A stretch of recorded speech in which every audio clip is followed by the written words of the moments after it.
কিন্তু তিনি কিছুই বলতে পারবে না, কারণ সে কিছু বলতে গেলে তার মেয়ে এই বাড়ি থেকে চলে যাবে। রহিম চাচা, রহিম চাচা, আপনার লাঠিটা নিয়ে আসেন তো তাড়াতাড়ি। কি হয়েছে মামুনি? তুমি মেঘকে এভাবে মারতেছো কেন? মেঘ কি করছে তোমার? সেটা আপনার না জানলেও চলবে রহিম চাচা। আপনি আপনার কাজ করেন গিয়ে। এইখানে দাঁড়িয়ে থেকে তামাশা দেখতে হবে না কারো। এই বলে খাদিজা লাঠিটা দিয়ে মেঘকে মারতে লাগলো। মেঘ বারবার খাদিজার পায়ে ধরে মাপ চাইতেছে, কিন্তু খাদিজার সেই দিকে কোনো ভ্রুক্ষেপই নেই। 2 ঘন্টা মারার পর খাদিজা মেঘের পেট বরাবর সজোরে এক লাথি মারল। মেঘ মা গো বলে চিৎকার করে উঠল, কিন্তু খাদিজা সেই দিকে খেয়াল না করে সোজা কলেজের দিকে রওনা হলো। এইদিকে রহিম চাচা মেঘকে মাটি থেকে তুলতে যাবে, এমন সময় দেখতে পেল মেঘের পেট থেকে রক্ত বের হচ্ছে। এটা দেখে রহিম চাচা চিৎকার করে বলতে লাগলো, স্যার, মেঘের অবস্থা খুবই খারাপ। মেঘের পেট থেকে রক্ত বের হচ্ছে অনেক। এখনই যদি হাসপাতালে না নিয়ে যাওয়া হয় তাহলে মেঘ মারাও যেতে পারে। কি বলতেছো এসব? চলো তাড়াতাড়ি মেঘকে হাসপাতালে নিয়ে যাই। এই বলে রহিম চাচা আর চৌধুরী সাহেব মেঘকে তুলে গাড়িতে উঠিয়ে দিল। ড্রাইভার ড্রাইভ করতেছে, চৌধুরী সাহেব বসে আছে মেঘের পাশে। মেঘের পেট থেকে অনবরত রক্ত বের হচ্ছে, কোনো কিছু দিয়েই আটকিয়ে রাখা যাচ্ছে না। কিছুক্ষণের মধ্যে মেঘকে নিয়ে চলে আসলো হাসপাতালে। ডাক্তার, ডাক্তার প্লিজ মেঘকে একটু দেখেন। ওর পেট থেকে অনবরত রক্ত বের হচ্ছে, কিছুই করতে পারছি না আমরা। আপনারা প্লিজ এইখানে দাঁড়ান, আমরা দেখতেছি কি করা যায়। নার্স, নার্স, ওনাকে এক্ষুনি অপারেশন রুমে নিয়ে যাও আর অক্সিজেন মাস্ক লাগিয়ে রাখো। আমি আসতেছি এক্ষুনি। ডাক্তার চলে গেল। এইদিকে খাদিজা রাস্তা দিয়ে ফুল গিয়ারে ড্রাইভ করে চলে গেল কলেজে। গাড়িটা পার্কিং করে খাদিজা তার বান্ধবীদের কাছে গিয়ে বসতেই তার বান্ধবীরা বলতে লাগলো, কিরে আজকে এত রেগে আছিস কেন রে? বাসায় কিছু হয়েছে নাকি? আর বলিস না, আমাদের বাসায় থাকে, আমাদের বাসায় খায়, আবার আমাদের টাকাই চুরি করে। বলতো কি করার? ভাবছিলাম আজকে তোদের নিয়ে ঘুরতে যাব, ওই টাকাটা চুরি করে নিয়ে গেছে চোরের বাচ্চা। এই বলে খাদিজা তার ব্যাগটা খুলতেই দেখতে পেল তার রাখা সেই টাকাগুলো। এটা দেখে চুপচাপ বসে আছে দেখে খাদিজার বান্ধবী বলে উঠল, কিরে তোর আবার কি হলো? এভাবে চুপ করে গেলি যে, কোনো কথা বলছিস না কেন? আমি অনেক বড় একটা ভুল করে ফেলেছি রে বান্ধবী, এখন কি করব বলতো? কি ভুল করেছিস আমাকে সব খুলে বল, দেখি একটা সলিউশন বের করতে পারি কিনা। টাকাগুলো আমার ব্যাগেই আছে, আমি ছেলেটাকে অনেক মার মেরেছি, এখন কি করি বলতো? তুই কখনো কোনো কাজ দেখে শুনে করিস না। এখন ছেলেটা কেমন আছে কে জানে, চল তাড়াতাড়ি বাসায় গিয়ে দেখে আসি ছেলেটাকে। এত পিরিত দেখাইতে হবে না, আব্বু বাসায় আছে, আব্বু দেখবে নে, চল ক্লাসে যাই। এই বলে খাদিজা ক্লাসে চলে গেল। অন্যদিকে ডাক্তার অপারেশন থিয়েটারের ভিতর থেকে বাহিরে বেরিয়ে এসে চৌধুরী সাহেবের হাতে একটা কাগজ দিয়ে বলতে লাগলো, এই কাগজে সাইন করে দেন। অপারেশন করাতে গিয়ে যদি ছেলেটা মারা যায় তাহলে আমাদের কিছু করার নেই। ছেলেটার এমন জায়গায় আঘাত পেয়েছি আমি কখনোই ভাবতে পারিনি যে এই কম বয়সে ছেলেটা এত বড় দুর্ঘটনার শিকার হবে। ডাক্তার কি হয়েছে খুলে বলেন তো শুনি। এখন খুলে বলার সময় নেই। এই কাগজে সাইন করে নিচে 10 লক্ষ টাকা জমা দিয়ে বলবেন আমাকে জানিয়ে দিতে। আমি অপারেশন রুমেই আছি। ঠিক আছে ডাক্তার, আমি এক্ষুনি টাকাগুলো জমা দিয়ে দিচ্ছি। আর আপনি যে করে হোক না কেন ছেলেটাকে সুস্থ করে তোলেন, ওর সাথে আমার অনেক কথা আছে। আমরা সর্বোচ্চ চেষ্টা করতেছি, আপনি শুধু আল্লাহকে ডাকেন, একমাত্র আল্লাহ তাআলা তাকেই সুস্থ করে দিতে পারে।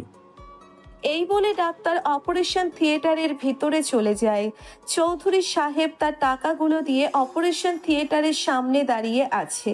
প্রায় 5 ঘন্টা চলে গেল, ডাক্তাররা এখনো বের হয় নাই। বিকালে চৌধুরী সাহেবের ফোনে যেন কার কল আসলো।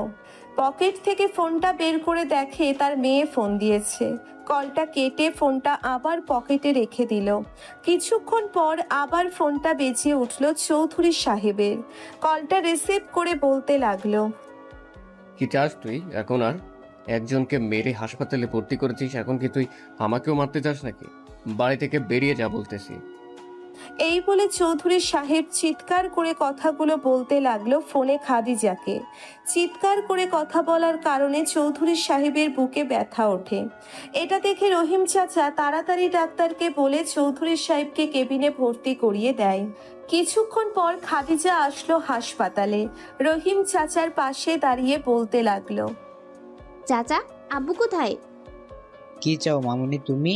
এখানে দুজন তো ভর্তি আছে, আরো কিছু লাগলে বলো, সবকিছুই দিয়ে দেই। তোমার মা যেমন ছিল ঠিক তুমিও তেমনই হয়েছ। মানুষ বলে না কুত্তার লেজ কখনোই সোজা হয় না, ঠিক তেমনিও কখনোই ভালো হবে না তুমি। এইসব কথাগুলো বলে রহিম চাচা চেয়ারে বসে পড়ে। খাদিজা অঝরে কান্না করতেছে। তার কান্না থামানোর মতো পাশে কেউ নেই। খাদিজা উঠে দৌড়ে চলে গেল বাহিরে।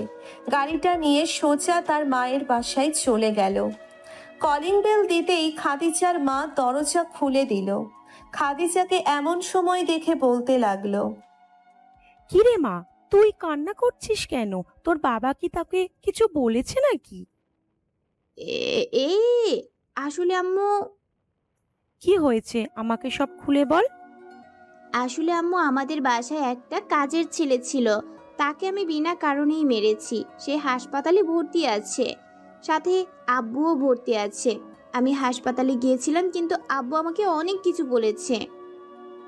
চল তো আমার সাথে, আজকে তোর আব্বুকে দেখে ছাড়বো। চল তুই। আম্মু, এখানে আব্বু কোনো দোষ করে নাই, সব দোষ আমার ছিল। আমি আব্বু আর ওই ছেলেটাকে হাসপাতালে ভর্তি করিয়েছি। এখন কি করব বুঝতে পারছি না। চল তোর আব্বুকে দেখে আসি। তুমি যাও, আমি যাব না। আমার কিছুই ভালো লাগছে না, তুমি একাই চলে যাও। তোকে যেতে বলেছি আমার সাথে, তুই যাবি আর কোনো কথা বলবি না, এই বলে দিলাম। খাদিজা আর খাদিজার মা চলে গেল হাসপাতালে। গিয়ে দেখে চৌধুরী বাসার দারোয়ান বাহিরে বসে আছে। দারোয়ান খাদিজা ও তার মাকে দেখে বলতে লাগলো, আবার কেন এসেছেন এইখানে আপনারা দুজন? একবার তো আপনার মেয়ে তার বাবাকে ভর্তি করেছেন, এখন কি আপনিও চাইছেন মেরে ফেলার জন্য? রহিম চাচা, মুখ সামলে কথা বলবেন। আপনি বাসার চাকর, চাকরের মতো থাকবেন। সরেন সামনে থেকে। দেখেন ম্যাম, আমি দারোয়ান ঠিক আছে, তবে আমি কখনোই আমার মালিকের ক্ষতি হতে দিতে পারি না, তাই না? আপনাকেও ঢুকতে দেব না, ভিতরে যা খুশি করতে পারেন। বাহিরে চিল্লা চিল্লি শুনে খাদিজার বাবা কেবিন থেকে বেরিয়ে দেখতে পেল খাদিজা ও তার মা দাঁড়িয়ে আছে। এটা দেখে বলতে লাগলো, খাদিজা, ওনাকে বলে দে এখান থেকে চলে যেতে। আমি ওনার মুখ দেখতে চাই না। ভালোই ভালোই বলতেছি, চলে যেতে বল। তা না হলে আমার থেকে খারাপ আর কেউ হবে না। হাসান সাহেব, আমি কিন্তু এখনো আপনার স্ত্রী আছি, সেটা ভুলে যাবেন না। আমি আমার স্বামীকে দেখার জন্য এসেছি। তুমি তাও আবার আমার স্ত্রী? আসলে নার্গিস, তোমার সাথে সব সম্পর্ক আমার আরো 10 বছর আগে শেষ হয়ে গেছে। আমি আর চাই না ওইসব মনে করতে। তুমি চাইলে তোমার মেয়েকে নিয়ে যেতে পারো। 9 বছর তো কোলে পিঠে মানুষ করলাম, কিন্তু সে মানুষের মতো মানুষ করতে পারলো কি? তোমার মতো তার শরীরে রাগ জেদ সবটাই আছে। এইসব বলতেছে হাসান সাহেব দরজার সাথে দাঁড়িয়ে দাঁড়িয়ে। পাশ থেকে ডাক্তার বলে উঠল, হাসান সাহেব, আপনি উঠে এসেছেন কেন? এখন আপনার রেস্টের প্রয়োজন। আপনি প্লিজ বেডে গিয়ে শুয়ে থাকেন। আর আপনাদের বলতেছি, আপনারা প্লিজ এইখানে উচ্চস্বরে কথা বলবেন না, কারণ এটা হাসপাতাল। আপনাদের জন্য আরও মানুষের ক্ষতি হচ্ছে। ঠিক আছে ডাক্তার, আপনি চান, আমার আর উচ্চস্বরে কথা বলবো না। ডাক্তার চলে গেল। হাসান সাহেব কেবিনে গিয়ে বেডের উপর শুয়ে পড়ল। কিছুক্ষণ পর খাদিজা রুমে ঢুকে হাসান সাহেবের পা জড়িয়ে ধরে কান্না করতে করতে বলতে লাগলো, আব্বু, ও আব্বু, আমাকে প্লিজ মাফ করে দাও। আমি আর কখনোই এমন কাজ করব না। প্লিজ আব্বু, আমাকে এবারের মতো মাফ করে দাও। মারে, তুই যে কাজটা করেছিস সেটা খুব খারাপ কাজ হয়েছে রে মা। ছেলেটা এতিম, এমনিতেই তোর অত্যাচারে কাউকে কিছু বলে না, কিন্তু মাঝরাতে ঠিকই মোনাজাতে বসে বসে কান্না করে। তুই না দেখলেও আমি দেখি। তোকে কিছু বলতে পারি না, তুই যদি আমাকে ছেড়ে চলে যাস এর জন্য। মেঘ এখন কেমন আছে তুমি জানো নাকি? আমি ওর কাছে মাপ চাইবো। আব্বু, মেঘ কি আমাকে মাফ করবে? মানে আমি জানি না রে, তবে মেঘের মতো আর 5টা ছেলে হয় না। তুই যা বলিস না কেন, তাকে ছোট থেকে আমি দেখে এসেছি, সে কখনোই তার কষ্ট কাউকে শেয়ার করে না। পাশের কেবিনে গিয়ে দেখ, মেঘ আছে। ঠিক আছে আব্বু, আমি যাইতেছি, দেখি ওর জ্ঞান ফিরেছে নাকি। খাদিজা চলে গেল মেঘের কেবিনে। প্রবেশ করতেই দেখতে পেল একটা নার্স তার মাথায় হাত বুলিয়ে দিতেছে। এটা দেখে খাদিজার কেমন জানি লাগলো, কিন্তু কিছু বলল না। খাদিজাকে দেখে নার্স উঠে গেল আর বলতে লাগলো, ম্যাম, আপনি কে আর এখানে কি করেন? উনি আমার বাসায় কাজ করে। তা একটা কথা বুঝলাম না, আপনি ওর মাথায় হাত বুলিয়ে দিতেছেন কেন? এটার উত্তর দেন। ম্যাম, আমরা নার্স, এটা ভুলে যাবে না। রোগীর সকল সেবা যত্ন আমাদের করতে হয়। ওনার মাথা ব্যথা করছিল, তাই আমি ওনার কপাল এবং চুলগুলো হালকাভাবে টেনে দিচ্ছিলাম। ও আচ্ছা, তা ওর কি জ্ঞান ফিরেছে নাকি? জি ম্যাম, ওনার জ্ঞান ফিরেছে, তবে এখন উনি ঘুমাচ্ছে। ওনাকে বিরক্ত করবেন না আশা করতেছি। ঠিক আছে, আপনি যান, আমি আছি এইখানে। যদি কোনো প্রয়োজন হয় তাহলে আপনাকে ডাক দিব, আর অনুমতি ছাড়া কেবিনে প্রবেশ করবেন না। ঠিক আছে, তবে আর 45 মিনিট পর আমি আবার আসবো। ওনাকে একটা ইনজেকশন পুশ করতে হবে এর জন্য। ঠিক আছে, তখন আইসেন। এখন যান আপনি। নার্স চলে গেল। খাদিজা মেঘের পাশে বসে মেঘের হাতটা ধরতেই মেঘ কেঁপে উঠল। খাদিজা ছেড়ে দিল মেঘের হাতটা। কিছুক্ষণ পর আবার মেঘের হাতটা ধরে কান্না করতে করতে বলতে লাগলো, মেঘ, আমাকে মাফ করে দাও। আমি ভুল বুঝে এমন করেছি তোমার সাথে।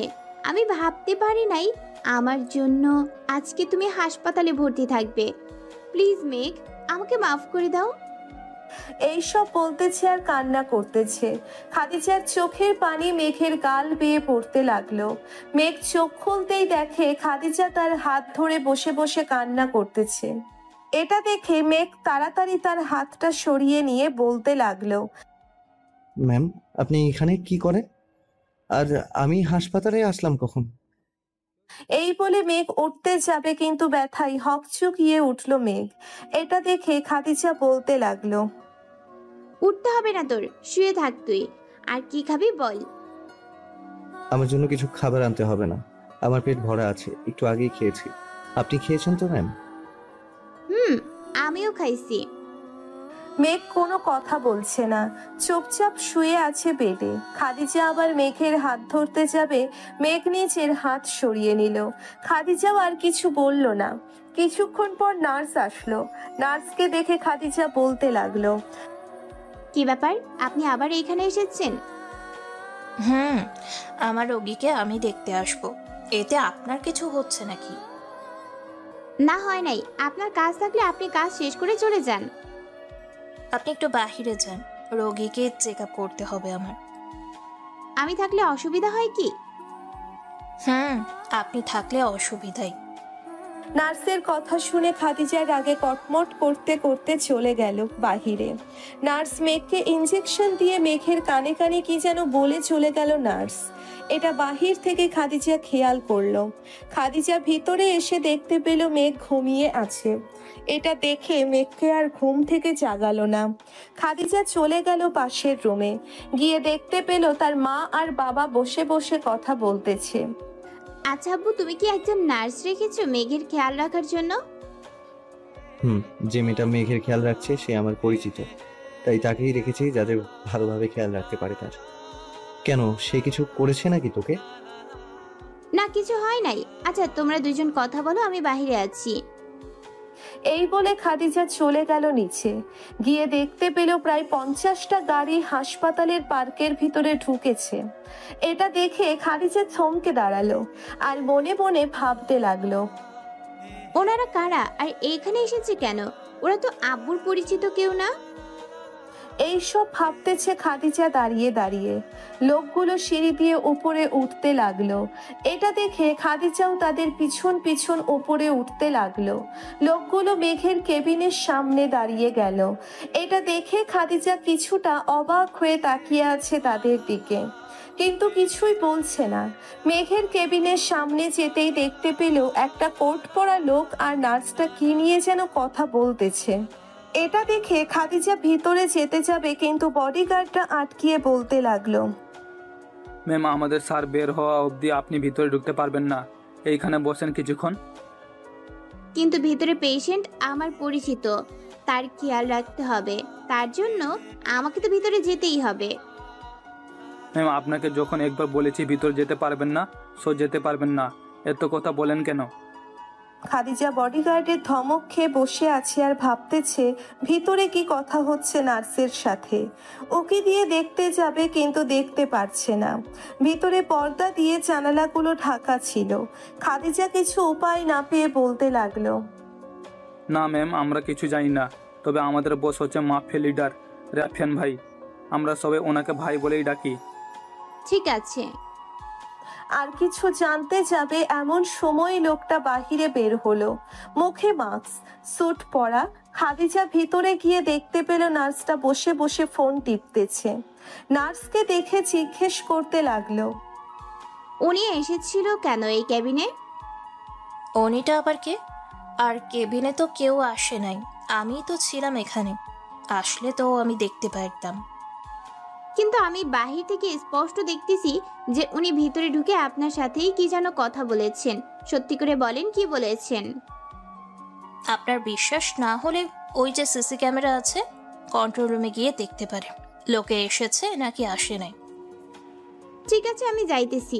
যদি মিথ্যা কথা হয় তাহলে আগে আপনাকে হাসপাতাল থেকে বের করব। ঠিক আছে, কইরেন, আগে গিয়ে দেখেন। খাদিজা চলে গেল কন্ট্রোল রুমে। গিয়ে দেখে একটা লোক বসে আছে।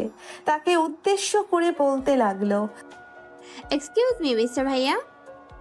ছেলেটা ঘুরে পিছনে তাকিয়ে দেখতে পেল খাদিজা দাঁড়িয়ে আছে। খাদিজাকে দেখে বলতে লাগলো, জি ম্যাম, বলেন আপনাকে কিভাবে সাহায্য করতে পারি? 302 নাম্বার রুমের সিসিটিভি ফুটেজ দেখাইতে পারবেন 10 মিনিট বা 15 মিনিট আগের?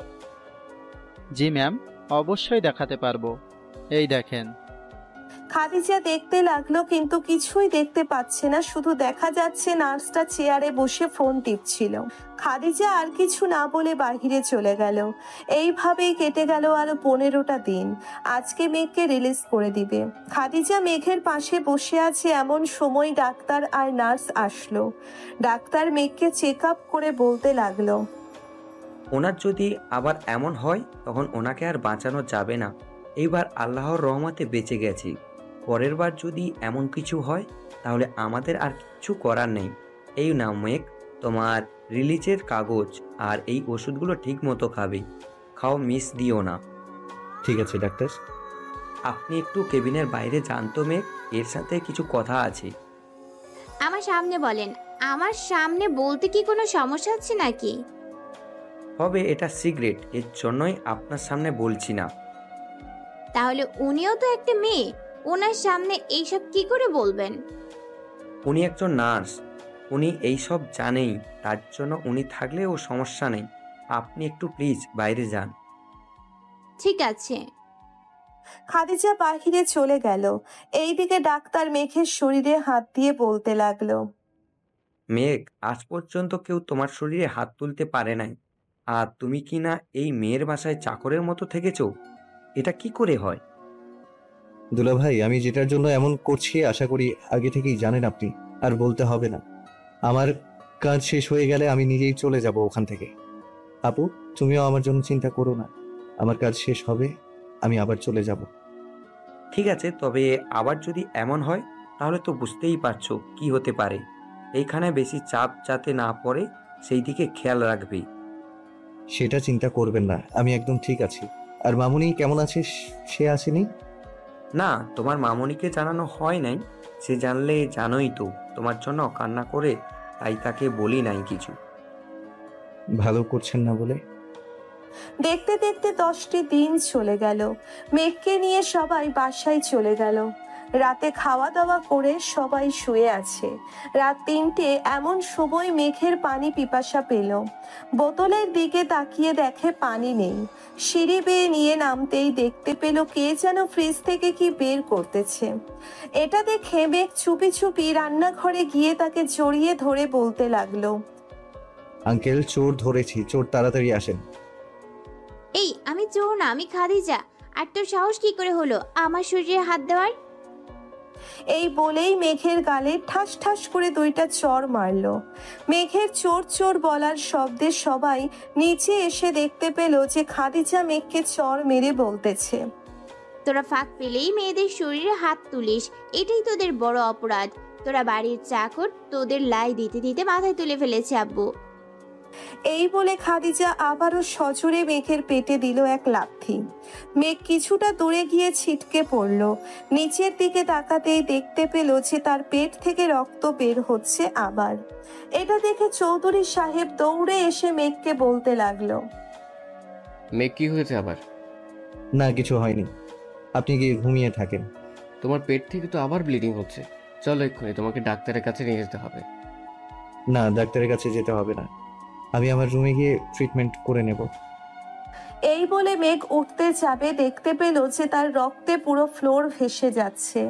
এটা দেখে চৌধুরী সাহেব তাড়াতাড়ি করে ফোন দিল হাসপাতালে। কিছুক্ষণের মধ্যে অ্যাম্বুলেন্স চলে আসলো। মেঘকে নিয়ে সোজা হাসপাতালে চলে গেল।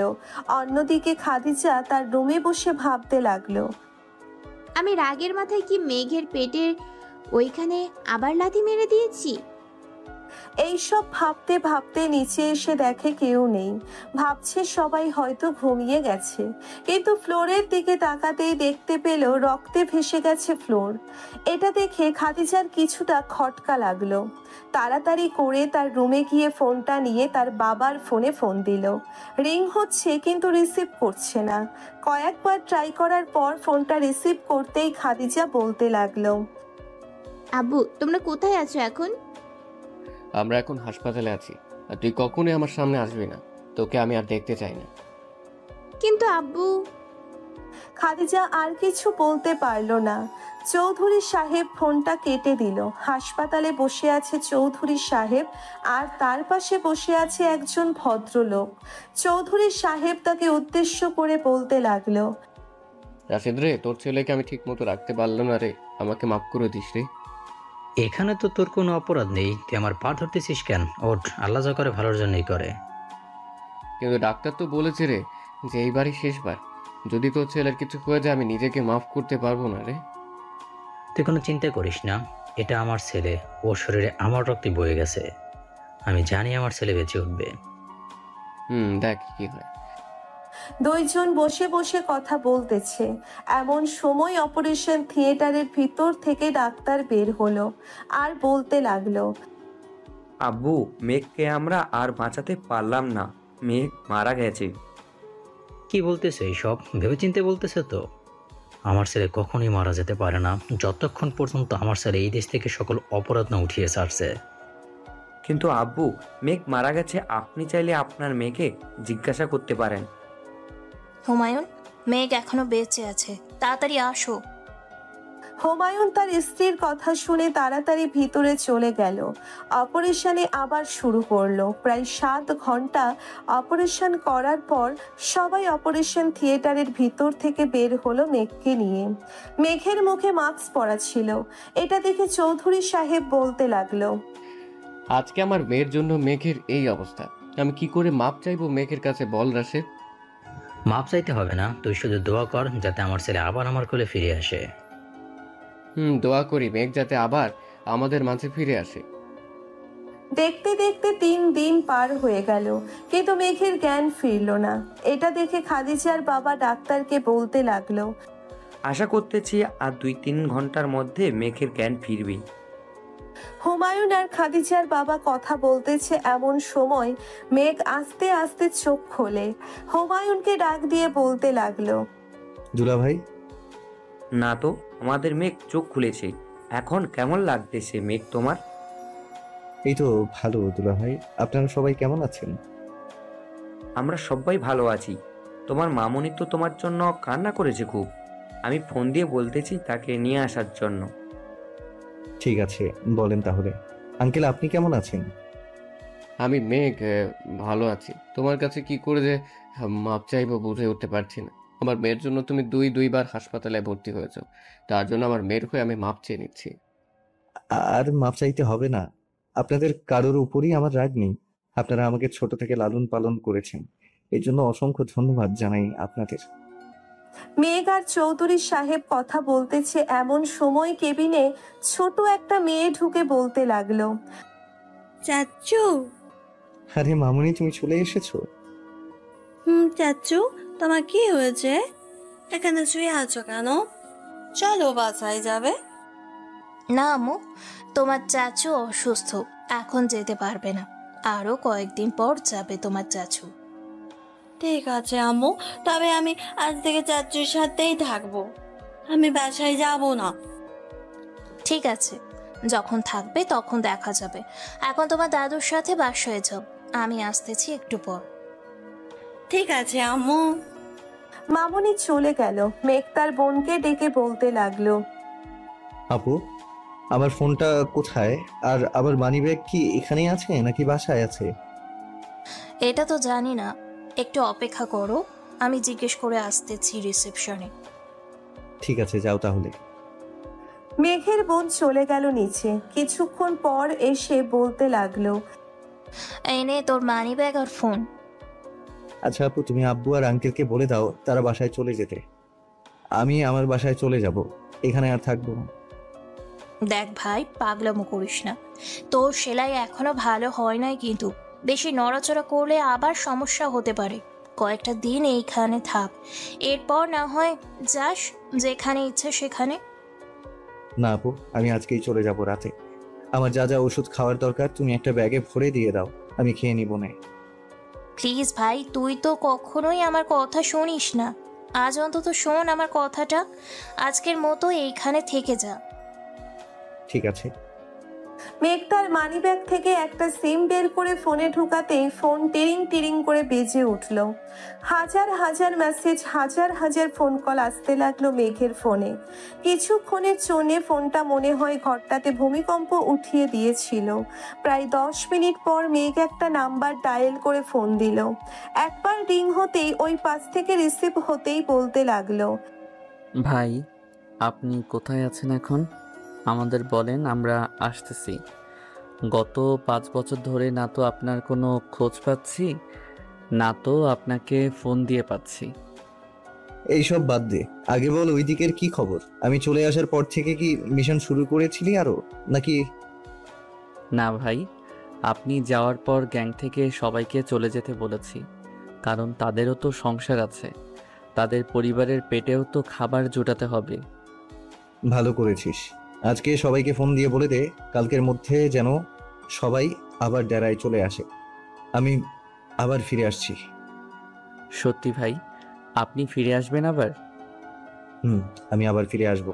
কাল সকালে তুই RS মেডিকেল হাসপাতালে চলে আসিস, আমি এইখান থেকে তোর সাথে চলে যাব। কেন ভাই, আপনি হাসপাতালে কি করেন? অসুস্থ নাকি আপনি? একটু আছি অসুস্থ। আমি আসতেছি ভাই এখনই। তোর আসতে হবে না, তুই কালকে সকালে আসবি। আমি এখন রাখি, কালকে সকালে এসে ফোন দিস। এই বলে মেঘ সাথে সাথে তার ফোনটা কেটে দিল।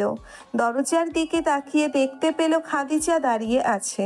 খাদিজাকে দেখে না চেনার ভান করে বলতে লাগলো, আপু, উনি কে আর এইখানে কি করে? কেন, এটা তোর ম্যাম, চিনিস না নাকি? আমি চিনবো কি করে? আর উনি আমার ম্যাম হতে যাবে কেন? আমি তো কোনো অফিসে চাকরি করি না যে উনি আমার ম্যাম হবে। মেঘ, এই শেষবারের মতো মাফ করে দাও আমাকে। তোমাকে রাগের মাথায় অনেক কিছু বলে ফেলেছি, আমার ভুল হয়েছে, প্লিজ মাফ করে দাও। আরে কে আপনি? আমার কাছে মাফ চাইছেন কেন? আমি তো আপনাকে চিনি না। আপু, ওনাকে বলেন আমার এখান থেকে চলে যেতে, আমার মাথা ব্যথা করছে। খাদিজা প্লিজ, তুমি চলে যাও। এখন যদি ওর সাথে কথা বলো তাহলে আরও শরীর খারাপ হতে পারে, তার চাইতে তুমি এখান থেকে চলে যাও। ঠিক আছে, আমি বাইরে বসে আছি, যদি কিছু লাগে তাহলে বলবেন আমাকে। এখন কিছু লাগবে না, তুমি বাড়িতে চলে যাও।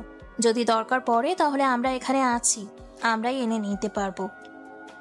ঠিক আছে। খাদিজা চলে গেল। মেঘের বোন মেঘের কাছে গিয়ে বলতে লাগলো, কিরে তুই ওর সাথে এমন ব্যবহার করছিস কেন?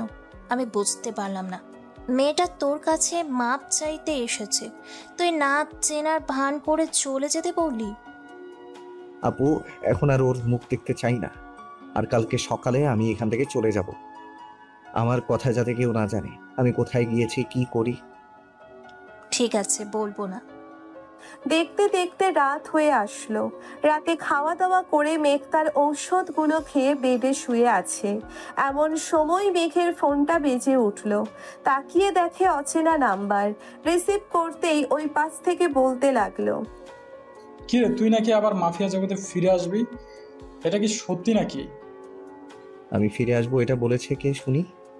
আর আমার নম্বরই বা কোথায় পেয়েছিস? সব কিছুরই প্রমাণ আছে রে। হায় আয়, ফিরে আয়, তোকে মেরে তোর সাম্রাজ্য আমি গ্রহণ করব, দেখে নিস। আচ্ছা, দেখা যাবে। আগে আসি, এরপর। এখন রাখলাম। ঠিক আছে, রাখ তাহলে। ছেলেটা ফোন কেটে দিল। মেঘ শুয়ে শুয়ে ভাবতেছে কে হতে পারে এটা, আর সে ফিরে যাবে এটাই বা কে জানালো তাকে। এইসব ভাবতেছে এমন সময় তার ফোনটা বেজে উঠল। তাকিয়ে দেখে আকাশ ফোন দিয়েছে। ভাই, এখন কি খবর আপনার? শরীর ঠিক আছে তো আপনার? আমার শরীর ঠিক আছে, তবে একটা কথা, আমি যে মাফিয়া জগতে ফিরে যাব এটা তুই কাকে কাকে বলেছিস? এই কথা তো আমার পুরো গ্যাংয়ের লোক জানিয়েছি, বাইরের কেউ জানে না। কেন ভাই, কি হয়েছে? কিছু না, তোকে একটা নাম্বার দিচ্ছি, সকল কিছু ইনফরমেশন রেডি কর, আমি কালকে এসে দেখব। ঠিক আছে ভাই। মেঘ ফোনটা কেটে ঘুমিয়ে পড়ল। সকালে মামনির ডাকে ঘুম ভাঙলো মেঘের। চাচ্চু, ও চাচ্চু, আর কত ঘুমাবে? এখন ওঠো। এই তো মামুনি, উঠছি। তা তুমি কখন আসলে এখানে? আমি তো এসেছি একটু আগে। ঘড়ির দিকে তাকিয়ে দেখো, 4টা বেজে গেছে। সকালে আসার সময় আম্মু নিয়ে এসেছে আমাকে। ভালো করেছো তুমি এসে, শেষবারের মতো তোমাকে দেখে গেলাম। আবার কবে আসি কে জানে। কেন চাচু, তুমি কোথায় যাবে আমাকে বলো। আমি একটা কাজে বাইরে যাব কয়েকদিনের জন্য, তাই মামুনি চাচ্ছু তোমার সাথে দেখা করতে পারবে না, তুমি রাগ করো না। ঠিক আছে চাচু, তবে আসার সময় আমার জন্য কিন্তু চকলেট নিয়ে আসবে, মনে যেন থাকে। আম্মু, মনে থাকবে আমার। সকালে নাস্তা করে সবকিছু দিয়ে মেঘ চলে গেল সেই চিরচেনা ফেলে রাখা 5 বছর আগের ডেরায়। তবে এতদিন পর এসেছে, সেই আগের মতোই গন্ধ আছে এবং পরিষ্কার পরিচ্ছন্ন করা। কিরে আকাশ, এইগুলো কি প্রতিদিন পরিষ্কার করে রেখে যায় নাকি কেউ? হ্যাঁ ভাই, আমাদের লোক আছে, সে এই সব কাজ করে এইখানে। আজকে তিনি ছুটি নিয়ে বাড়িতে গেছে, আমরা আসবো বলে তিনি ছুটি নিয়েছে। ভালো করেছিস। আর তোকে যে কালকে রাতে একটা নম্বর দিলাম, ওইটা কার? সকল কিছু ইনফরমেশন বের করেছিস নাকি? বের করেছি ভাই। আপনি আপনার রুমে গিয়ে ফ্রেশ হন, আমি সকল কিছু ডিটেলস নিয়ে আসতেছি। ঠিক আছে, আসো তাহলে। আকাশ চলে গেল অন্য কেবিনে। একটা ফাইল নিয়ে এসে মেঘের হাতে দিল। মেঘ ভালো করে দেখতে লাগলো কে এটা। দেখা শেষ হওয়ার পর কাকে যেন ফোন দিয়ে বলল আসার জন্য। প্রায় 2 ঘন্টা পর একটা গাড়ি আসলো ডেরার বাহিরে। মেঘ তার কেবিন থেকে বের হয়ে দেখতে পেল ওই লোকটা চলে এসেছে। আচ্ছা রনি, মেহেদিকে তো তুই চিনিস তাই না? আর ওর ব্যাপারে সকল ডিটেলস আশা করি তোর কাছে আছে। জি ভাই, আছে। তবে আপনি কি আবার সেই কালো জগতে প্রবেশ করেছেন নাকি? আমি আবার সেই কালো জগতে প্রবেশ করছি, আবার আগের মতো হয়ে যাব। এখন থেকে কাউকে ছাড় দেব না। যদি কোনো প্রয়োজন লাগে আমাকে ফোন দিবেন, আমি সর্বদা আপনার পাশেই আছি। এখন মেয়েটিকে ফোন দিয়ে বল যে সে যেন নদীর পাড়ে এসে তোর সাথে দেখা করে। আমি তোর সাথে থাকবো এটা বলবি না, শুধু বলবি যে একটা কথা আছে, এর জন্য ডেকেছিস। ঠিক আছে ভাই, আমি এখনই ফোন দিয়ে বলতেছি তাকে চলে আসার জন্য নদীর পাড়ে। রনি তার ফোনটা বের করে মেহেদিকে ফোন দিয়ে বলে দিল চলে আসার জন্য। মেঘ আর রনি দুইজন মিলে চলে গেল নদীর পাড়ে। গিয়ে বসে আছে। কিছুক্ষণ পর একটা বাইকের শব্দ শোনা গেল। বাইকটা এসে সোজা মেঘদের গাড়ির সামনে দাঁড়ালো। বাইক থেকে নেমে মেহেদি রনির কাছে চলে গেল। কিছুক্ষণ পর রনি আর মেহেদি আসলো গাড়ির ভিতরে। মেঘকে দেখে মেহেদি চমকে উঠে বলতে লাগলো, কি ব্যাপার রনি ভাই, আপনি আমাকে ডেকে এনেছেন ওনার সাথে দেখা করতে নাকি? দেখা করানোর জন্য। ভাই আপনি কথা বলে নিন, আমি বাইরে আছি। ঠিক আছে রনি। রনি চলে গেল বাহিরে। এইদিকে মেঘ মেহেদির হাতটা খপ করে ধরে বলতে লাগলো, কিরে বহুত বার বেড়েছিস তাই না? আবার আমাকে হুমকি দিয়ে বলিস যে আমাকে মেরে ফেলবি তাই না? এখন তোকে কে বাঁচাবে বলতো? কে বাঁচাবে মানে? রনি ভাই বাঁচাবে আমাকে। রনি ভাই প্লিজ আমাকে বাঁচান। মেহেদি সরি রে, তোর জন্য আমি চাই না কিছু মেয়ের জীবনটা নষ্ট হোক, তাই তুই ভাইয়ের কাছেই থাক, ভাই তোকে শাস্তি দিক। এখন তো আমি তোর সামনে আছি, মারবি না? মার আমাকে, আমিও দেখতে চাই তুই কিভাবে আমাকে মারিস।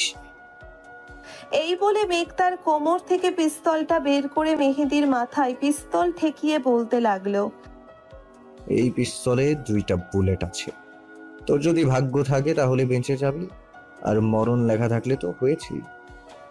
ভাই প্লিজ মাফ করে দেন, আমি আপনার সারা জীবন গোলামি করেই খাবো, তবুও আমাকে মাইরেন না। তোর মতো নর পশু রাখার কোনো ইচ্ছে নেই, তার চেয়ে ভালো হবে তুই মরে যা।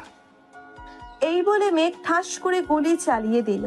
সাথে সাথে মেহেদি শেষ নিঃশ্বাস ত্যাগ করলো। মেহেদিকে ধাক্কা দিয়ে বাহিরে ফেলে দিল মেঘ। আর রনি ভাই বলতে লাগলো, এই রনি গাড়িতে ওঠ, এখন সোজা ডেরায় চলে যা। কিন্তু মেহেদির লাশটা এইখানেই ফেলে রেখে চলে যাবে নাকি? আজ থেকে খবরের হেড নিউজে লেখা থাকবে মেঘ চৌধুরী আজকে দিনের বেলাও একজন মাফিয়ার ডান হাতকে খুন করেছে। এইসব বলবে, আশা করি বুঝতে পারছিস। ভাই বুঝতে পারছি, চলেন আপনাকে নামিয়ে দিয়ে এসে আমি আমার কাজ করব আবার। ঠিক আছে। রনি চলে আসলো ডেরায়। মেঘকে নামিয়ে দিয়ে সোজা চলে গেল এখান থেকে। রাতে মেঘ বিছানায় শুয়ে আছে, এমন সময় রনির ফোন কল। হ্যালো ভাই, আপনি কোথায় আছেন?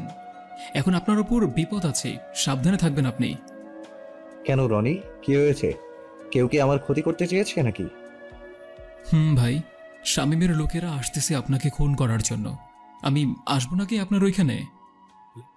আরে তোর আশা লাগবে না, আমারই লোক আছে এখানে। এখন রাখি, পরে ফোন দিব আবার। ঠিক আছে ভাই, তাহলে রাখেন। মেঘ ফোনটা কেটে চলে গেল বাহিরে।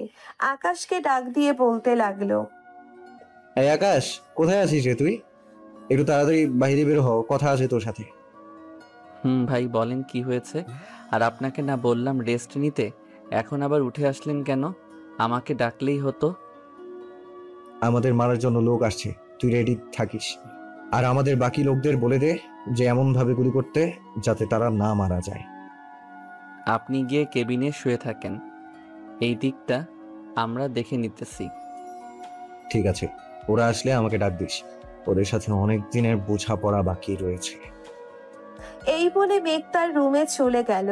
ফ্রেশ হয়ে বসে আছে, এমন সময় বাহিরে চিৎকার চেঁচামেচির আওয়াজ শুনে বাহিরে গিয়ে দেখে সবাই যুদ্ধ করতেছে। মেঘ তার পিস্তলটা বের করে এলোপাথারি গুলি করতে লাগলো। কিছুক্ষণের মধ্যে 20 জনকে মেরে মাটিতে ফেলে দিল। এবার বেঁচে আছে শুধু তাদের লিডার। ওর কাছে যেতেই মেঘ বলতে লাগলো, কিরে, তোর কয় বংশ? তাদের বল আসার জন্য।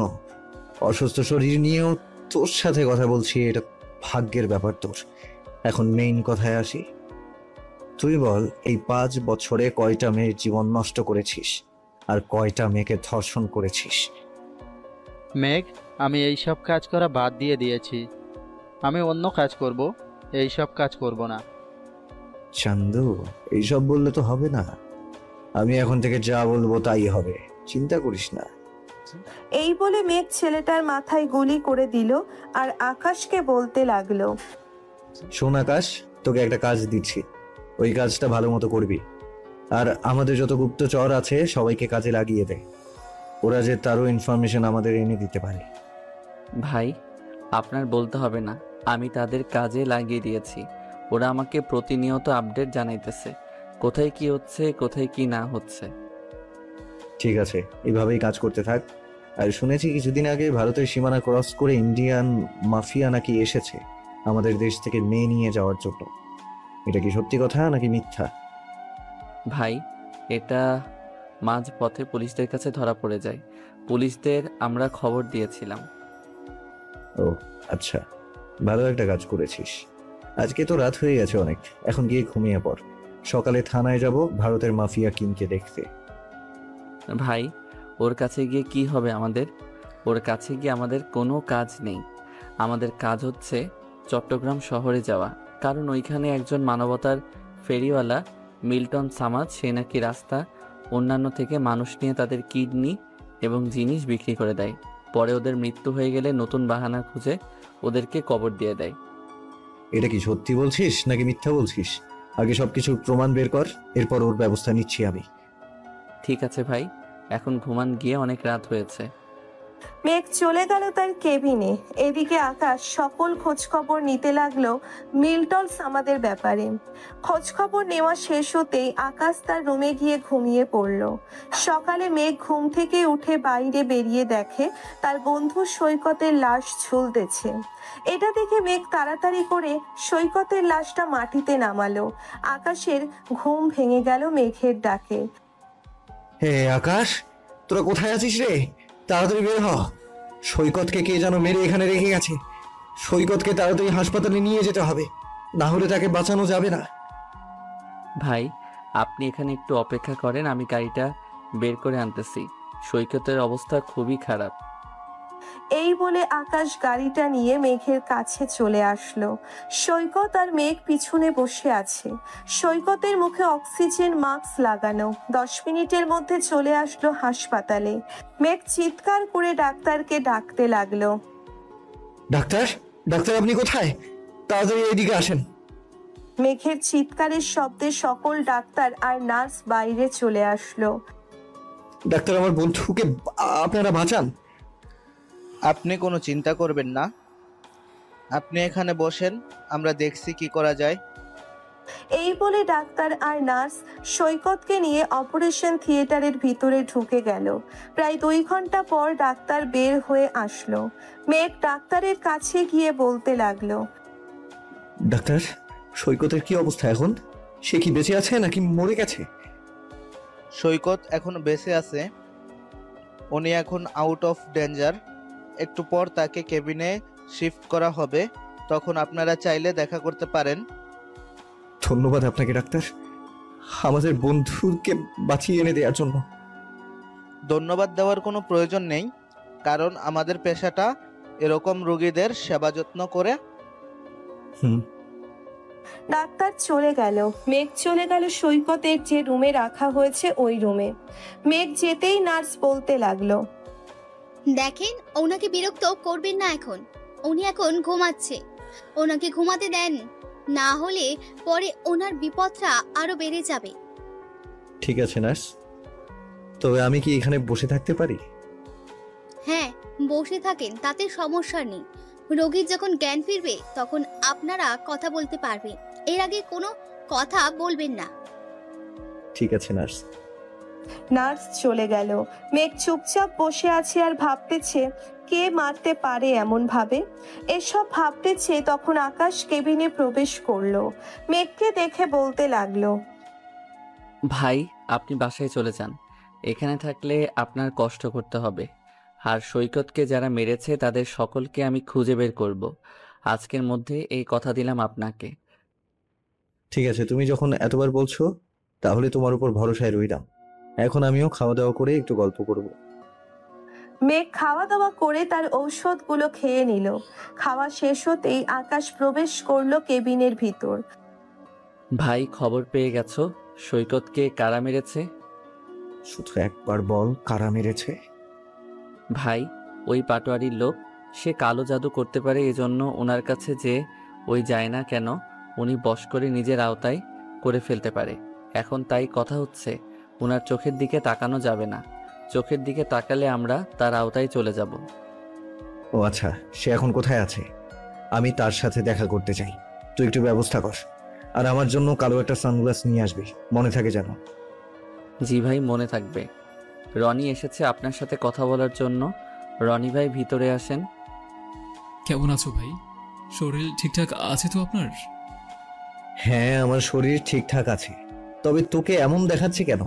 কিছু নিয়ে কি চিন্তিত আছিস নাকি? আমাকে বল, আমি সবকিছু সমাধান করে দিচ্ছি। আসলে ভাই, মায়ের অপারেশনে আরো 3 লক্ষ টাকা লাগবে অপারেশনটা করাতে। আমি যতটুকু পারছি দিয়েছি, আরো 3,50,000 টাকা লাগবে। আপনি কি আমাকে এই টাকাগুলো ধার দিতে পারবেন? পরে না হয় আমি ফিরিয়ে দেব। আরে তুই টাকা চিন্তা করিস কেন? কোন হাসপাতালে ভর্তি আছে আমাকে বল, আমি এক্ষুনি ওই হাসপাতালের অ্যাকাউন্টে সকল টাকা পাঠিয়ে দিচ্ছি। RK মেডিকেল কলেজ, ওই হাসপাতালে আম্মুকে ভর্তি করিয়েছি, যাতে কিছু টাকা ছাড় পাই আর কি। আচ্ছা, হাসপাতালে আমার বোন এবং দুলাভাই আছে, আমি তাদেরকে বলে দিয়েছি অপারেশনটা শুরু করতে। তোর আর টাকা দিতে হবে না, তুই হাসপাতালে চলে যা। ঠিক আছে ভাই, আপনি থাকেন তাহলে, আমি গেলাম। রনি চলে গেল। এইদিকে সৈকতের জ্ঞান ফিরতেই মেঘ বলতে লাগলো, কিরে, তোর কেমন লাগছে এখন? আলহামদুলিল্লাহ ভালো ভাই, তবে আপনি আমাকে এইখানে আনলেন কি করে? আমি তো আমার বাসায় ছিলাম, তখন পলাশ আমার স্ত্রীকে ভয় দেখিয়ে সবকিছু নিয়ে যায় আমার ঘর থেকে। আমি যখন বাধা দিতে যাব এমন সময় সে আমার বুকে 5টা গুলি করলো, এরপর আর কিছু মনে নেই। পলাশের নাম্বারটা আছে নাকি তোর কাছে? আছে, তবে ভাই সে কি আর এখন আগের সিম চালাবে না? নিশ্চয়ই সে নতুন সিম কিনেছে। সেটা আমি জানি রে, তুই আগের নাম্বারটা দে, বাকিটা আমি দেখছি কি করা যায়। সৈকত মেঘকে ফোন নাম্বারটা দিয়ে দিল। মেঘ কাকে যেন ফোন দিল, নাম্বারটা দিতেই 10 মিনিট পর ওই পাশ থেকে আবার ফোন কল আসলো। মেঘ রিসিভ করতেই বলতে লাগলো, ভাই এখন সে RS মেডিকেল কলেজ হাসপাতালে আছে, আপনি যান তাড়াতাড়ি। ঠিক আছে, রাখি এখন। মেঘ ফোনটা রেখে রনিকে ফোন দিল তাড়াতাড়ি। ওই পাশ থেকে রনি ফোনটা রিসিভ করতেই বলতে লাগলো, শোন মন দিয়ে আমার কথা, পলাশ হাসপাতালে আছে, তুই তোর মায়ের দিকে ভালোভাবে খেয়াল রাখিস। আর পলাশকে দেখলেই আমাকে ফোন দিবি, আমি চলে আসবো, খুব কাছে আছি। ভাই, পলাশ তো আমার সামনে দাঁড়িয়ে আছে, আমি ওর সামনেই গাড়িটা পার্কিং করেছি। এখন কি করব? পলাশকে কি ধরে ফেলবো নাকি? না, এখন আর কোনো দরকার নেই, তুই শুধু ওর পেছনে পেছনে থাক আর দেখ সে কি করে, বাকিটা আমি এসে দেখছি। ঠিক আছে ভাই, আসেন তাহলে। মেঘ চলে আসলো RS মেডিকেল কলেজ। আমি যেতেই আপু, কিরে তুই এখানে কি করিস হঠাৎ? আপু, তোমাকে তো ফোন দিয়ে বলেছিলাম রুগীটাকে দেখতে, দেখেছো নাকি? দেখছি, তবে তোর দুলা ভাই অপারেশন করতেছে। আর পলাশকে চিনিস নাকি? চিনি, তবে আমি যে পলাশের কথা বলছি, দেখো তো এইটা নাকি? এটা ওই, ওনাকে জেলে নিয়ে গেছে, মাদক পাচারের সাথে ধরা পড়েছিল একটু আগে। সত্যি বলছো আব্বু নাকি মিথ্যা? তোর কাছে মিথ্যে বলতে যাব কেন তুই বল? মিথ্যে বলে এইখানে আমার কি লাভ? আমি তো আমার লাভ লস কোনোটাই দেখতেছি না। আচ্ছা, তুমি কাজ করো তাহলে, আমি থানা থেকে আসছি। এই বলে মেঘ চলে গেল থানায়। গিয়ে দেখতে পেল যে পলাশকে লকআপে ঢুকিয়ে রেখেছে। মেঘকে দেখে থানার ওসি চেয়ার থেকে উঠে এসে বলতে লাগলো, ভাই আপনি এখানে কি করেন? আমি এখানে কি করি এটা বড় বিষয় না, বড় বিষয় হচ্ছে পলাশকে আমার চাই। কিন্তু ভাই তাকে আদালতে তুলতে হবে কালকে, এখন যদি আপনাকে দিয়ে দিই তাহলে আদালত থেকে আমার চাকরিটা নিয়ে নেবে। আপনার চাকরি নিয়ে ভাবতে হবে না, আপনি শুধু এক কাজ করেন, পলাশকে আমার হাতে তুলে দেন, আমি আদালতে কালকে নিয়ে আসবো পলাশকে। ঠিক আছে ভাই, চলেন তাহলে। ওসি পলাশকে মেঘের হাতে তুলে দিল। মেঘ পলাশকে নিয়ে সোজা ডেরায় চলে আসলো। পলাশকে দেখতে পেয়ে আকাশ তো বেশ খুশি। ভাই, এই শালাকে কোথায় পাইছেন? এই শালাকে না পুলিশে ধরে নিয়ে গেছে? থানা থেকে নিয়ে এসেছি, এখন এই শালাকে একটা চেয়ারের সাথে বেঁধে ফেল, আর আমার বক্সটা নিয়ে আয় একজন। এই নেন ভাই আপনার বক্স। রাখ এইখানে। বক্সটা রেখে মেঘ একটা চেয়ার টেনে পলাশের বরাবরই বসলো আর বলতে লাগলো, তোর ক্ষতি করেছিলাম আমরা, তাহলে তুই সৈকতকে মারলি কেন? এটা বল। আর ওর ঘর থেকে সবকিছু চুরি করে কোথায় নিয়ে গেছিস? পলাশ কোনো কথা বলছে না।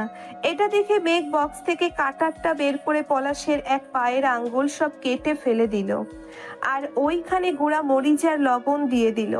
পলাশ চিৎকার করতেছে, মেঘ আবারও জিজ্ঞেস করলো, কিরে, সত্যি কথা বলবি নাকি আরেক পায়েরও এই অবস্থা করব? না ভাই প্লিজ, আর কাটেন না।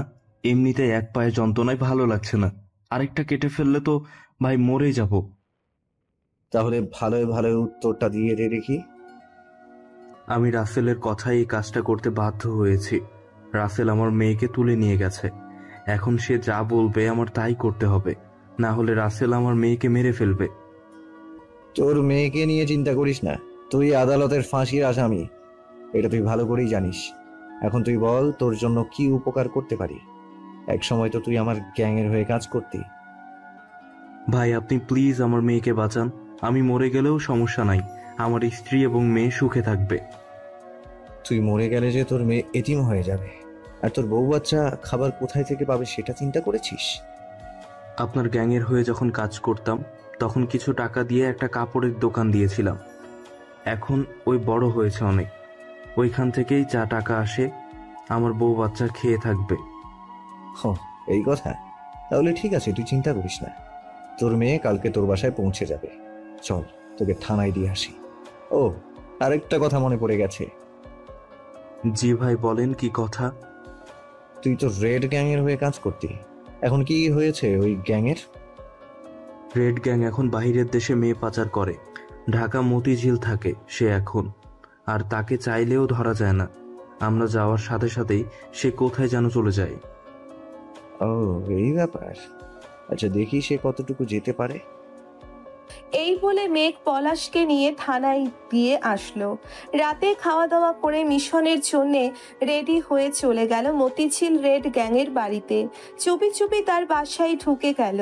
বাসার ভিতরে ঢুকতেই রেড গ্যাংয়ের লিডার বলতে লাগলো, কে রে তুই, আর এইখানে কি করিস? আগে তো কখনো দেখে নাই তোকে এইখানে। আমি কে সেটা পরে জানতে পারবি, এখন কথা হচ্ছে তুই আমার সাথে যাবি, এটা আসল কথা। যেখানে নিয়ে যাই সেখানে যেতে হবে তোর। আর না গেলে কি করবি শুনি? না গেলে সোজা উপরে পাঠিয়ে দেব। এটা বলতেই রেড গ্যাংয়ের লিডার তার ঘরের লাইটটা জ্বালালো। সামনের চেয়ারে বসে আছে মেঘ। মেঘকে দেখে কিছুটা আতঙ্কিত হয়ে বলতে লাগলো, মেঘ, তুই এইখানে? আরে 5 বছর পর ফিরে আসলাম, চিনে ফেললি নাকি?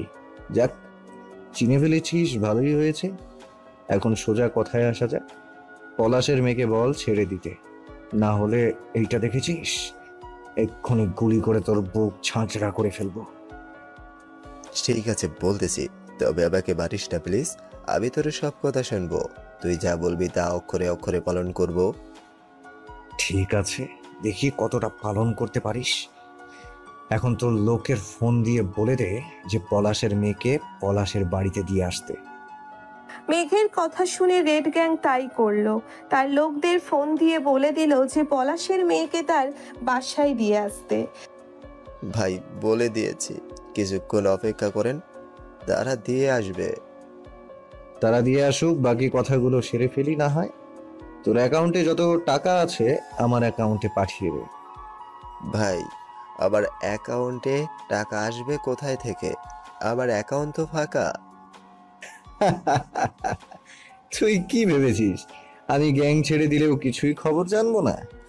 এই 5 বছরে যতগুলো অন্যায় কাজ করেছিস সবগুলোর হিসাব নিব আজকে। এই আকাশ, ভেতরে আয় তো। আকাশ ভিতরে গিয়েই রেড গ্যাংয়ের লিডারকে দেখে অবাক হয়ে বলতে লাগলো, সবুজ তুই এইখানে? কিরে আকাশ, এই শালাকে চিনিস নাকি? জি ভাই, ও আমাদের দলের হয়ে কাজ করত, ওরে ফোন দিয়েছিলাম অনেকবার কিন্তু কেটে দিয়েছে। সেটা তো জানি, কেন কাটলো? এখন কথায় আসি, টাকা দিবি কিনা বল। ভাই আমার কাছে সত্যি টাকা নাই, প্লিজ আমাকে ছেড়ে দেন। রেড গ্যাং লিডারের মুখে এমন কথা শুনে মেঘ রাগে তার পুরো মুখ লাল হয়ে গেল। এটা দেখে রেড গ্যাংয়ের লিডার কিছুটা ভয় পেয়ে বলতে লাগলো, ভাই, আপনার অ্যাকাউন্ট নাম্বারটা বলেন, আমি এখনই সব টাকা পাঠিয়ে দিতেছি। রেড গ্যাং লিডারের মুখে এই কথা শোনার সাথে সাথে ওর 2 হাঁটুর গিরা বরাবর দিল 2টা গুলি করে। রেড গ্যাংয়ের লিডার জোরে চিৎকার করে মাটিতে পড়ে গেল। ভাই, আমি আপনার পায়ে পড়তেছি, ভাই প্লিজ আমাকে মাফ করে দেন, আমি আর কখনোই এমন কাজ করব না। তুই বেঁচে থাকলে তো করবি। তাড়াতাড়ি আমার অ্যাকাউন্টে সকল টাকা পাঠিয়ে দে, 1 পয়সাও যাতে তোর অ্যাকাউন্টে না থাকে।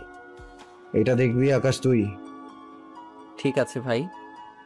মেঘ তার পকেট থেকে একটা সিগারেট ধরিয়ে খেতে লাগলো। রেড গ্যাংয়ের লিডার তার সকল টাকা পয়সা দিয়ে দিল মেঘের অ্যাকাউন্টে। আকাশ টাকার পরিমাণ এত কম দেখে বলতে লাগলো, ভাই, গত 5 বছরে এমন কোনো দিন নাই যে এই শালা মেয়ে পাচার বা অন্যান্য কাজে ছিল না, কিন্তু আপনাকে যে টাকা দিয়েছে এখানে তো খুবই কম টাকা। আমার মনে হয় আরও অন্যান্য ব্যাংকে তার টাকা আছে। কিরে, আবার গুলি খাওয়ার জন্য এমন করছিস নাকি? না হয় ভাই, প্লিজ, আমি সব টাকা আপনার অ্যাকাউন্টে পাঠিয়ে দিতেছি, তবুও মারবেন না আমাকে।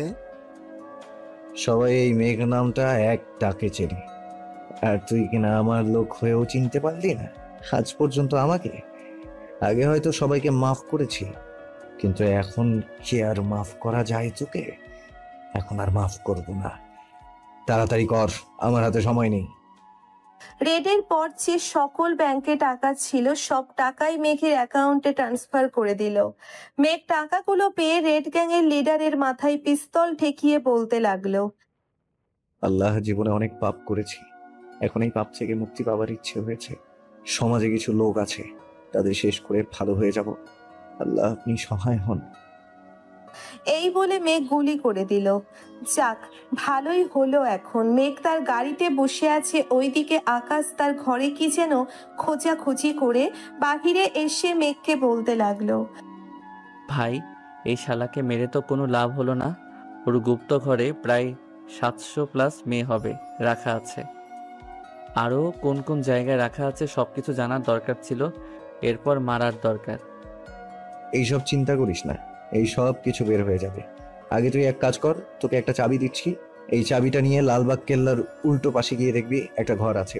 ওই ঘরে থাকলেও থাকতে পারে, কারণ ওই ঘরটা আমি আর ও ছাড়া অন্য কেউ জানতো না।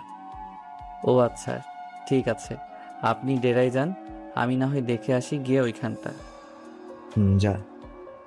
আকাশ চলে গেল। মেঘ তার গাড়িটা নিয়ে সোজা ডেরায় চলে আসলো। এমন সময় মেঘের বোনের ফোন। কলটা রিসিভ করে কানের কাছে নিতেই ওই পাশ থেকে বলতে লাগলো, চাচ্চু, ও চাচ্চু, তুমি কোথায়? কখন আসবে তুমি? এই তো চাচ্ছু, আমি কাজে আছি, 2 দিন পর আসবো। চাচ্ছু বুঝি মন খারাপ? তোমার সাথে কথা নাই আমার, যাও। এই বলে মামনি ফোনটা কেটে দিল।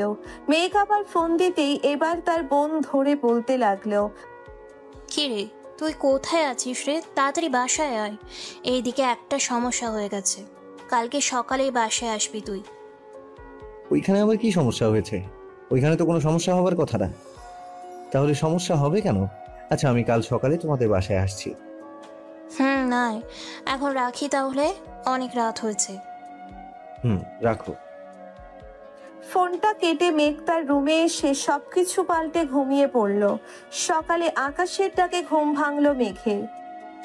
ভাই, আপনার ধারণাই ঠিক ছিল, ওই বাড়িতে ওই মেয়ে রাখা ছিল।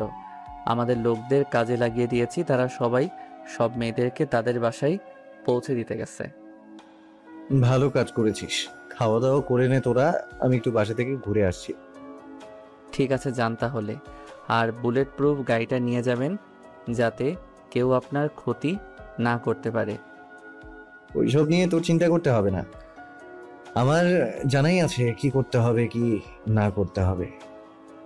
মেঘ উঠে ফ্রেশ হয়ে গাড়িটা নিয়ে সোজা তার বোনের বাসায় চলে গেল। কলিং বেল দিতেই মামুনি এসে দরজা খুলে দেখে মেঘ দাঁড়িয়ে আছে। মেঘকে দেখে মুখটা বেঁকিয়ে চলে গেল ওইখান থেকে। মেঘও চলে আসলো তার বোনের কাছাকাছি। কি হয়েছে আপু, এত জরুরি আসতে বললে যে? বস এখানে। সকালে কিছু খাইছিস নাকি আগে বল। না খাইনি, তবে খাবো পরে। এখন বলো কি হয়েছে? তোর বিয়ে ঠিক করেছে আব্বু। আশা করতেছি যে তোদের বিয়েটা সামনের সপ্তাহে দিয়ে দিবে। জানা নেই বলা নেই বিয়ে ঠিক করলেই হবে নাকি? আমি তো এখন পর্যন্ত মেয়েকেই দেখিনি। মেয়ে যদি আমার পছন্দ না হয় তাহলে আমি বিয়ে করতে যাব কেন? মেয়েটা অনেক সুন্দর আছে রে, তবে তুই আগে দেখেছিস এবং পছন্দও করিস, এর জন্যই ওই মেয়ের সাথে তোর বিয়ে ঠিক করেছে। এখন তুই বল কবে বিয়ে করবি? এইসব বিয়ে টিয়ে নিয়ে এখন আমি কোনো চিন্তা করছি না, এটাই ফাইনাল। তোমরা যা খুশি করতে পারো। আমরা তো চাইলে তোর সাথে বিয়ে করিয়ে দিতে পারি, কিন্তু তোর অনুমতি ছাড়া বিয়ে করাবো না। তার জন্যই ফোন দিয়ে তোকে ডেকে এনেছি। আচ্ছা সত্যি করে বলো তো মেয়েটা কেমন? মেয়েটা হচ্ছে একটু গন্ডি টাইপের, মাঝে মধ্যে মারামারি করে এই আর কি। তবে চিন্তা নেই, আমার ভাই সব ঠিক করে নিবে, তাই না? আমাকে তো বলদ পেয়েছো, এর জন্য ভুলভাল বলে গলায় একটা ঝুলিয়ে দিতে চাইছো। আমি কি বুঝি না নাকি? বুঝেই যখন গেছিস তবে ঝুলে যা, সমস্যা কি? আমরা তো আছি, যেটা প্রয়োজন হবে সব দিয়ে দিব তোদের। আমার কিছুই লাগবে না, শুধু লাগবে আমার মামুনিটাকে। এই বলে মেঘ মামনিকে কোলে নিয়ে তার হাতে একটা চকলেট দিয়ে কথাগুলো বলতো। আচ্ছা তোমরা বিয়ের ব্যবস্থা করো, এবার না হয় বিয়েটা করেই ফেলবো। সত্যি বলতেছিস তো? আবার পরে মানা করবি না তো? না না, আর পরে মানা করবো না। তোমরা বিয়ের দিন তারিখ ঠিক করো, আমি গেলাম এখন। খাবার খেয়ে যা, সকালে তো মনে হয় কিছুই খাস নাই। তোর পছন্দের মাছ রান্না করেছি। তাহলে তো খেয়েই যেতে হচ্ছে, তাড়াতাড়ি খাবার দাও। মেঘ খাবার খেয়ে সোজা তার ডেরায় চলে গেল।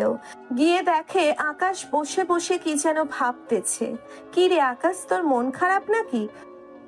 না ভাই, এমনি ভালো লাগছে না। তোর তো জ্বরে গা পুড়ে যাচ্ছে, চল মেডিসিন নিবি এখন। খাবার খেয়েছিস নাকি? খাইছি। আকাশকে নিয়ে মেঘ তার কেবিনে চলে গেল। অন্যদিকে খাদিজা বসে আছে রুমে। আজকে 5 দিন হলো কিচ্ছু খাচ্ছে না। এমন সময় খাদিজার বাবা রুমে প্রবেশ করলো। মারে এবার অন্তত খেয়ে নে, আর তোর জন্য একটা সুখবর আছে। খাবারগুলো খাইলে এরপর বলবো সুখবরটা। আগে বলো, এরপর না হয় খাবো। তোর আর মেঘের বিয়ে ঠিক করেছি, খুশি তো এখন? সত্যি বলতেছো নাকি মিথ্যা বলতেছো? তুই চাইলে মেঘের বাসায় ফোন দিয়ে জিজ্ঞাসা করতে পারিস। এখন খাবার খেয়ে নে। খাদিজা খাবার খাচ্ছে আর তার বাবার সাথে কথা বলতেছে। এমন সময় খাদিজা বলে উঠল, আচ্ছা আব্বু, তোমার কি আম্মুর কথা একদমই মনে পড়ে না নাকি? খাদিজার বাবা কিছু বলল না, চুপচাপ খাদিজাকে খাইয়ে দিতে লাগলো। কি হলো, কিছু বললে না যে? মনে পড়লেও তো কিছু করার নাই। তোর মাই আমাকে ভুল বুঝে চলে গেছে। ফিরিয়ে আনার জন্য অনেক চেষ্টা করেছি, কিন্তু আসে নাই। সে আর আসবে না বলেছে। এই বলে খাদিজার বাবা উঠে চলে গেল। অন্যদিকে মেঘ তার কাজ নিয়ে ব্যস্ত হয়ে পড়ল। দেখতে দেখতে 10 দিন কেটে গেল। রাতে মেঘ তার কেবিনে শুয়ে আছে, এমন সময় আকাশ আসলো আর বলতে লাগলো, ভাই অনেক তো হলো, এবার না হয় করে ফেলেন। আমি আবার কি করব? এবার না হয় বিয়েটা করে ফেলেন। মেয়ে পছন্দ থাকলে বলেন, আমরা কথা বলে দেখি। বাসা থেকে মেয়ে পছন্দ করেছে, তাদের তো আর মানা করতে পারি না, তাই না? তবে শুনেছি এই সপ্তাহের মধ্যে আমাদের বিয়ে নাকি সব ঠিক হবে। যাক, শুকুর আলহামদুলিল্লাহ, অবশেষে একটা বিয়ে খেতে পারবো। অনেক বছর হয়ে গেছে বিয়ে খাই না কারো। আপনারটা দিয়ে শুরু করব। ওই দিকের কি খবর ওইটা বল আগে। মিশন আছে নাকি আমাদের আর কোনো? না ভাই, এখন আর শত্রুপক্ষ আসে না বাহিরের দেশ থেকে। আপনার বিয়েটা নিশ্চিন্তে খেতে পারবো। ঠিক আছে খাস। এখন এক কাজ কর, গিয়ে ঘুমিয়ে থাক, রাত তো হয়ে গেছে অনেক। আপনিও ঘুমিয়ে থাকেন। আকাশ চলে গেল।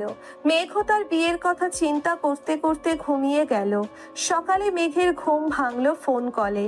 রিসিভ করতেই ওই পাশ থেকে মেঘের আব্বু বলতে লাগলো, কিরে মেঘ, কোথায় আছিস এখন? বাসায় আসবি না নাকি? এই তো আব্বু, আছি কাজে।